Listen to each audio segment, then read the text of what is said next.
Hello everyone, welcome back to my channel. চলে আসলাম আবারও আপনাদের মাঝে নতুন আরেকটি ভিডিও শেয়ার করার জন্য। আমার আজকের রেসিপি হলো নরম তুলতুলে ফুলকো ফুলকো মটরশুঁটি দিয়ে অসম্ভব টেস্টি একটি নাস্তা রেসিপি। যেহেতু এখন মটরশুঁটির সিজন, তো অবশ্যই একবার বাসায় এই রেসিপিটা তৈরি করে দেখবেন।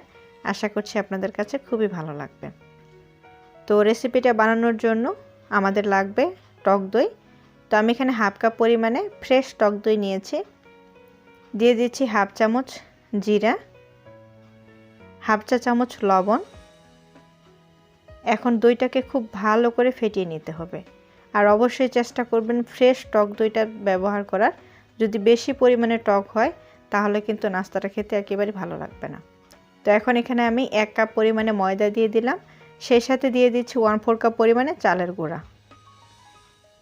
তারপর হাফ কাপ নর্মাল পানি নিয়েছি। অল্প অল্প করে পানি দিয়ে আমরা একটা ব্যাটার তৈরি করে নেব। তো অবশ্যই অল্প অল্প করে পানি দিয়ে আমাদেরকে ব্যাটারটা তৈরি করে নিতে হবে। তো একেবারে যদি পুরো পানিটা দেন অনেক সময় পাতলা হয়ে যেতে পারে। তো আমাদের ব্যাটারটা একটু ঘন লাগবে। তো অবশ্যই চেষ্টা করবেন অল্প অল্প করে পানি দিয়ে ব্যাটারটাকে তৈরি করে নেওয়ার। আর দ্রুত ব্যাটারটাকে ফেটিয়ে নেওয়ার, তাহলে ভিতর পর্যন্ত অনেক বেশি ফুলকো হবে। তো আমি ব্যাটারটাকে খুব ভালো করে ফেটিয়ে নিয়েছি। এখন এখানে 2টি কাঁচামরিচ কুচি দিয়ে দিলাম। সেই সাথে দিয়ে দিচ্ছি 6 থেকে 7টি কারি পাতা কুচি। আর দিয়ে দিচ্ছি 1 চা চামচ গ্রেট করে নেওয়া আদা। আর আমি এখানে হাফ কাপ মটরশুঁটি ব্লেন্ডারে হালকা একটু ক্রাশ করে নিয়েছি। এই যে দেখুন দানা দানা রয়েছে, একেবারে কিন্তু মিহি ম্যাশ করা যাবে না, দানা দানা থাকতে হবে। তো সেটা দিয়ে দিচ্ছি। তারপর এখানে দিয়ে দিচ্ছি ফ্রেশ ধনেপাতা কুচি 2 টেবিল চামচ পরিমাণে। এখন এই সব উপকরণগুলো আবারও খুব ভালো করে মিশিয়ে নিচ্ছি। তো যতটা সম্ভব দ্রুত ব্যাটারটাকে ফেটিয়ে নেওয়ার চেষ্টা করবেন, তাহলে কিন্তু ভিতরে দেখবেন অনেক সুন্দর নরম তুলতুলে হবে, সেই সাথে অনেক বেশি ফুলকো হবে। তো এখন এখানে দিয়ে দিচ্ছি 1/4 চা চামচ খাবার সোডা। তারপর আবারও খুব ভালো করে মিশিয়ে নিচ্ছি।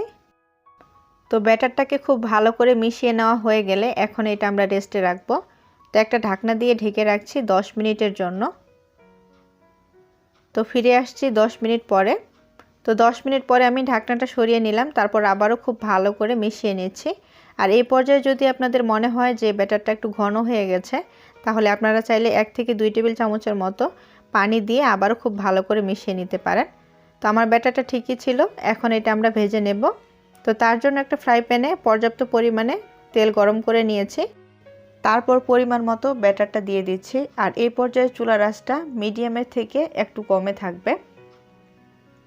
তো চেষ্টা করবেন একটু ছড়ানো পাত্রে নাস্তাগুলোকে ভেজে নেওয়ার, তাহলে একটা আরেকটার সাথে লেগে যাবে না। এরকম যদি গোলযুক্ত পাত্রে ভেজে নেন তাহলে একটা আরেকটার সাথে লেগে যাওয়ার চান্স থাকে।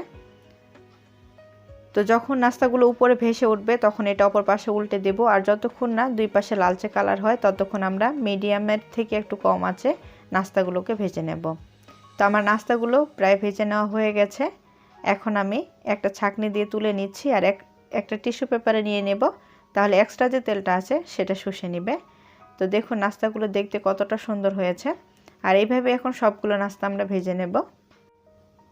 তো খুব সহজে তৈরি হয়ে গেল মটর ভাজি রেসিপি।